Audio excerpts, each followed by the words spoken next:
और चेले भी कम ही नहीं होते हैं। एक बार एक नेपाली गुरुजी, एक नेपाल का चेला, दोनों हमारे भारत में मुंबई गए। मुंबई जानते हो? सब जानते ही होंगे, नहीं जानते तो आज जान लेना। मुंबई गए, मुंबई में समुद्र के किनारे घूम रहे थे। समुद्र के किनारे एक बोर्ड लगा था। गुरुजी ने बोर्ड पढ़ा, नेपाल के गुरुजी थे। अब हम वो ये नहीं कहेंगे कि जगत गुरुजी थे, आप इनकी तरफ इशारा मत समझना, किसी और की तरफ समझ सकते हो। तो गुरु और शिष्य दोनों मुंबई घूमने गए समुद्र के किनारे। तो गुरुजी ने एक बैनर देखा, उस बैनर पर हिंदी में लिखा था, डूबते हुए व्यक्ति को बचाने वाले को 500 रुपया इनाम। तो नेपाल के गुरुजी ने अपने चेले से कहा, चेले। तो चेला बोला, गुरुदेव एक काम कर रहे, हम डूबने का नाटक करते हैं, चेला तुम हमें बचाओ। तो चेला बोला, होगा क्या? बोले 500 मिलेंगे, 100 तुम रखना, 400 हम।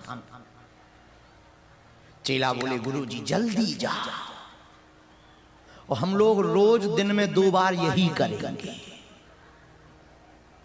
दिन में 2 बार करेंगे। गुरुजी बोले, नहीं नहीं, रोज 2 बार करेंगे पकड़े जाएंगे, रोज 1 बार। अब तो बढ़िया रहा, आश्रम बन जाएगा, रोज 400 रुपया मिलने हैं, झंझट खत्म। गुरुजी बोले, तो हम भीतर जा रहे। चेला बोले, जाओ जाओ जाओ, हम बचाएंगे। गुरुजी अंदर गए। गुरुजी बोले, अब डूबे? चेला बोले, और अंदर। गुरुजी थोड़ा और अंदर गए, यहां से पानी आ गया छाती से। गुरुजी बोले, अब ठीक है, अब डूबे? नहीं, थोड़ा और है। गुरुजी और अंदर गए, यहाँ गर्दन तक पानी आ गया। गुरुजी बोले, अब तो ठीक है। चेला बोला, थोड़ा सा और। अब गुरुजी सच में डूबने लगे। नीचे था भयंकर गहरा, अब गुरुजी डूबे ऊपर नीचे। अब गुरुजी बोले, चेला बचाओ, नेपाल का चंगीला रहा होगा चतरा का। तो गुरुजी बोले, बचाओ। चेला बोला, गुरुजी बोले, पागल है क्या, हम डूब रहे तो कर रहा, बचा। गुरुजी को लगा लालचिया है। गुरुजी बोले, 200 ले लेना पर प्राण बचा। चेला बोलो, गुरुजी बोले, 300 ले ले, हम 200 ले ले भी, पर प्राण बचा। चेला बोलो, गुरुजी बोले, भैया पूरे 500 ले ले, हमें ये खेल खेलना ही नहीं है, पर प्राण बचा ले। चेला बोलो,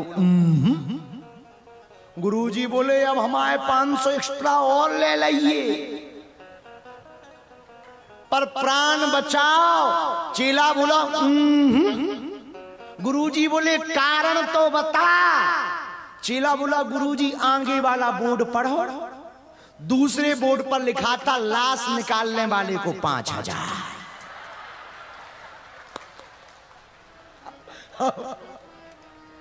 रहा होगा चतरा का। यहां ही ऐसे लोग पाए जाते हैं। पर गुरुजी भी काठमांडू के थे, बेचारे चले गए। दूसरे जन्म में उन्होंने गुरु बनना ही कैंसिल कर दिया। खैर, अपनी तो आत्माओं से कभी कभी बात हो जाती है, तो उन्होंने हमें बताया कि अब हम जन्म ही नहीं लेंगे। हम कहा, नहीं, नेपाल में नहीं, भारत में आ जाओ। बोले, भारत में तो और खतरनाक चेले हैं। हम कहा, भारत में क्या खतरनाक चेले हैं? बोले, भारत में भी हम एक जन्म में रहे। हमने कहा, क्या किया तुमने?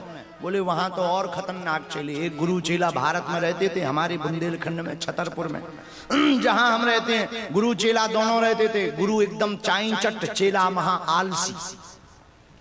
बरसात हो रही थी, तो गुरुजी ने अपने चेला से कहा, चेले बरसात हो रही है, गौ माता को बंधन से खोलकर दूसरी जगह बांध दो, गाय को। चेला बोला, गुरुजी बंधन खोलने का काम तो आप जैसे महापुरुषों का है, हमारे जैसे लोग तो बंधन में पड़े हैं, जीव हैं, बंधन में पड़े हैं, बंधन तो आप जैसे महापुरुष खोलेंगे। गुरुजी बोले, हमें गुरु ही मिल गया, गुरुजी बेचारे बरसात में गए, गाय माता को दूसरी जगह बांध दिया। अब गुरुजी लेटने ही वाले थे तो गुरुजी ने चेला से पूछा, चेले अब गाय को नहीं बांधा तो कोई बात नहीं, जरा देखो बारिश बंद हो गई के चालू है। और चेला एकदम आलसी बोले, गुरुजी कौन बाहर जाए, ये बिल्ली अभी अभी बाहर से अंदर आई है, इस पर हाथ फेर कर देखो, अगर गीली है तो समझना हो रही है और सूखी है तो बंद है। गुरुजी बोले, गुरु ही फंस गया। गुरुजी सोने लगे सो। गुरुजी बोले, माँ बाहर में जाओ, बारिश हो रही है तो होने दो। अब एक काम करो, दीपक तो बुझा दो, रात भर में तेल जल जाएगा, बर्बाद हो जाएंगे, दीपक तो बुझा दो। गुरुजी ठंड बहुत है, कौन उठे। एक काम करो, आप आंख बंद कर लो, एक रामायण की चौपाई का विचार करो, कतहु को ना ही, कहीं कोई है ही नहीं, ना दीपक जल रहा ना उजाला है, ऐसा सोच के सो जा। गुरुजी बोले, जय हो भैया। बाद में पता लगा कि वो आदमी नेपाल का था, गुरुजी को ही बुझाना पड़ा।